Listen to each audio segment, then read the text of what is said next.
Gear 5 is easily one of the most divisive transformations in anime. To this day, there are countless debates surrounding Gear 5 and how it has been executed within the story so far.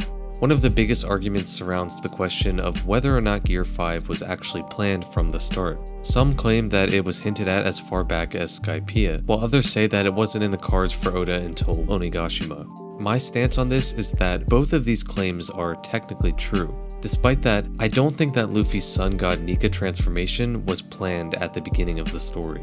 In many ways, it was a retcon of prior information. However, I'm here to explain why that isn't a bad thing. In fact, it only makes the introduction of Gear 5 even more impressive. Oda's most commonly praised skill as a writer is no doubt his effectiveness at planting seeds hundreds of chapters before he intends to reveal their true potential. He's called Goda because of his apparent god-tier foreshadowing abilities, and he has fully earned this reputation. Revelations such as Brook's connection to Laboon, Lola's ties to Big Mom, and even the full story of the Roger Pirates were hinted at way before we knew they would be relevant. So while I do agree that Oda is a masterful planner, I think that he has another equally impressive skill that deserves just as much credit. That is, his ability to improvise. When it comes to creative pursuits, the ability to improvise effectively is crucial. Having a clear vision and taking the right steps to fulfill that specific vision is definitely important, but anybody who has done something creative knows that things rarely go exactly as planned.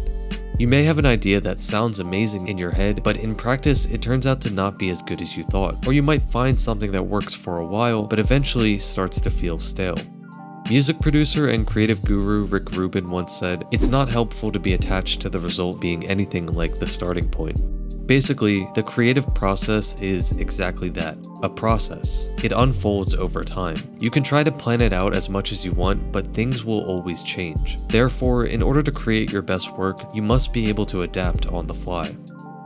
A lot of Oda's best foreshadowing is really just the result of him going back and repurposing old ideas into something more concrete. Sanji's past is a pretty good example. Yeah, there are some subtle bits of dialogue in Jaya, as well as his nickname of Mr. Prince, that potentially allude to him being from a royal family. But we didn't get any mention of the Germa Kingdom until right before Whole Cake Island. I have no doubt that Oda thought about doing more with Sanji for a while, and it's possible that he had elements of that storyline already in his mind. I just think it's more likely that when planning out Sanji's new backstory, Oda simply went back to those earlier scenes and used them as inspiration.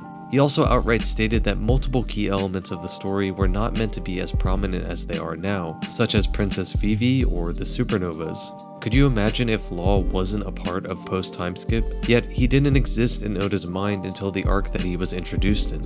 My point is that as much as Oda is constantly thinking ahead about where he wants to take the story, he's also making a good amount of it up along the way.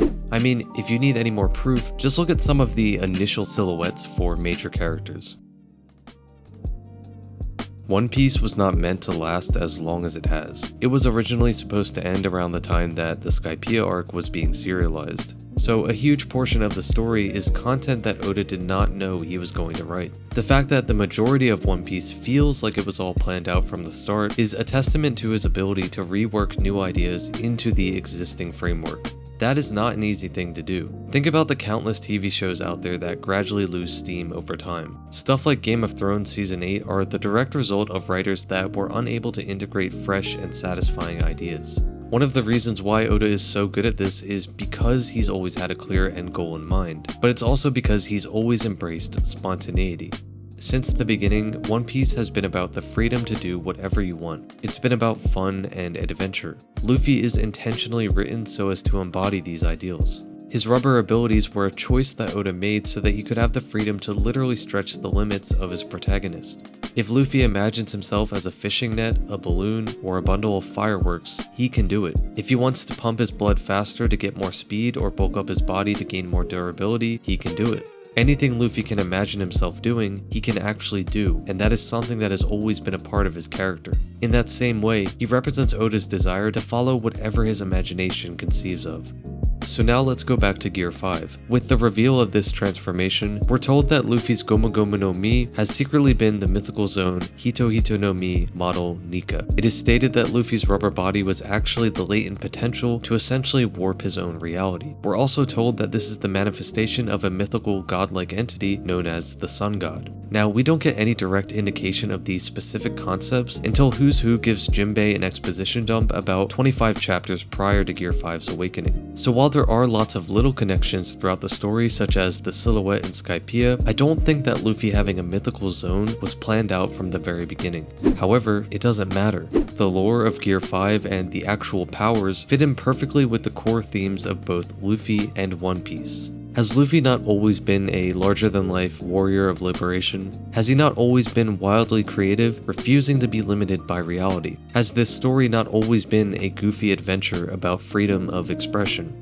Retcons are not inherently contradictory. They can also be used to flesh out previously established information. Oda has proven time and time again that he knows how to do this very well. Just because some things were clearly not set in stone doesn't invalidate their place within the overarching narrative. It's kind of silly to expect an author to be limited to concrete ideas because rigidity is the enemy of pure creativity. If you don't like Gear 5 because it's too nonsensical and makes Luffy overly important, that's fine. I would question why you've stuck with One Piece for so long if those things bother you, but it's at least more valid criticism than Gear 5 not being foreshadowed. Yeah, it's probably a retcon, but in my opinion, it's a perfect example of a retcon done right. Anyway, thanks for watching. If you enjoyed the video, let me know with a like or a comment, and if you want to see more content like this, then be sure to subscribe. Hopefully I'll catch you in the next one. See ya.